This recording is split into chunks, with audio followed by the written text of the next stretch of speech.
Hello, I'm Butter from the ArkV Vtuber group. In this video series, I'll show you the basic step-by-step on how to rig your models in Live2D. So firstly, the software you need is Live2D Cubism and Photoshop. So why Photoshop? Photoshop, for one, the first reason is that you can able to check your files when you're preparing your PSD files to import in Live2D. Secondly, if you have any changes, you can actually make the changes from Photoshop and then import it back in Live2D to replace it, and it will be replaced. So I will go through the checklist on how to check your files. So as you may know, a Live2D PSD file is very different from how artists prepare their artwork in PSD or Clip Art Studio. That's because in Live2D Cubism, you requires a certain, I would say, layer ordering and how you layer your texture and items or parts in order for Live2D Cubism to animate your VTuber models correctly. So we'll start from the bottom, which is the back hair. So for back hair, I usually put it as one layer. Technically, one layer is good enough for beginners.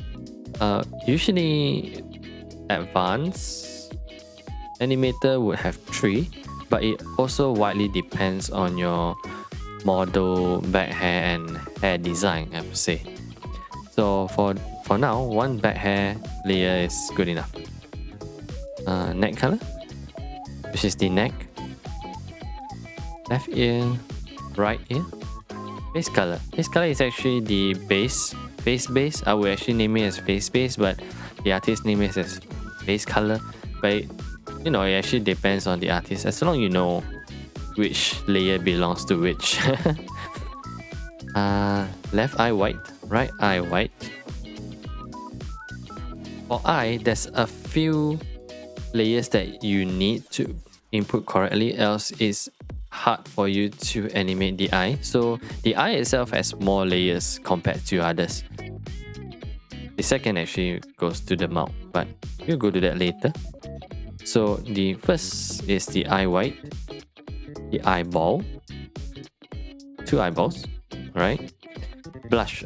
Blush is actually pretty essential for a girl VTuber model, but for male you can actually forgo this. It also depends if you want to animate blush in it or not. So anyway, moving on to the eye. So left bottom lash. This is the skin on the right side. Left eyelid. This is left eye, but it's actually left top eye. This which I would name it. Right eyelid, right top eye, right bottom. And okay, so face shadow is pretty optional, but it does add that 3D effect when you are animating your VTuber model. So we are done for eye. So eye is this part. You have the top part, the eye white, the eyeball, and the bottom. So why is it arranged in this way? Is because it's easier for you to animate your eye particularly in blinking, closing, or having the happy expression that reverse you. So this is the basic of how an eye layer should look like. I'll move on to the eyebrow. So you have the eyebrow, one layer, that's good enough. Nose. Now the bottom, the mouth has also a specific layer order that you need to follow, but you can actually do it something like this. Oh wait, let me show you. Yes, something like this. So you have the bottom one, which is the U on the bottom. The teeth is actually the mouth filling. I will name it that. Upper smile is the up line, so that when you are animating your mouth, you can actually switch this off. This is the default. And when you're smiling, it's this one. Or when you're talking. Mouth fill is to hide these 2 layers, as you may see. Moving on.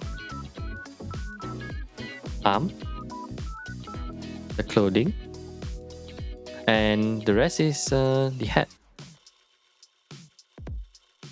Base hair, which is the hair. So for hair, it's also you have a few layer ordering that you need to follow.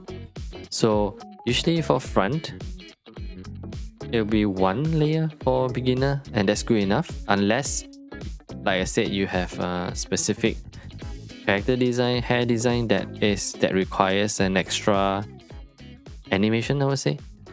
For example, I have this ahoge, which I want to animate it personally as an individual. So I actually separated it. The braid as well, which I'm going to animate it separately. But for the normal one, you can follow as what is written here. You have the left one and the right one. And then you have the hair accessories and the hat. So all this, I'm going to animate it personally, like the hair accessory, the ahoge, this is the front, and the hat. So different artists has different kind of layering order they would put it. It's just you have to talk to your artist on how they layer it and both have an understanding of how you're gonna do it. Like for Wim Puff one, it's also almost the same. The way the artists layer it, especially for the eye. I think for the eye she did it a bit differently. But all artists that is skilled in separating Live2D layers just have some similarities in the layer. So don't worry about having it too different, or worried that some artists might do it a bit differently. But yeah, do communicate with your artist. I'm actually showcasing Wim Puff here. So yeah, you have accessories, you have the front hair, left fringe, right fringe. Here, drop, which is a special, a signature, yes. The blush. And the eye actually follows the same as Alice. The artist actually separates the layer very detailedly. Like for example, for this one, he separated the skirt on at least 3 kind of layers. So the easiest way you can do this is to merge them. So select all 3.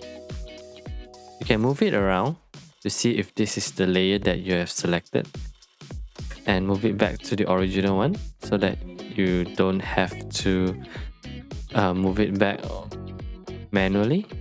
And then right click and you click on merge layer, and it's merged together. And now you have another one. There's a few more actually, so you have to continue merging it to your liking. If you feel that the layers is too much, or you want to simplify the animation, then yes, feel free to merge it all.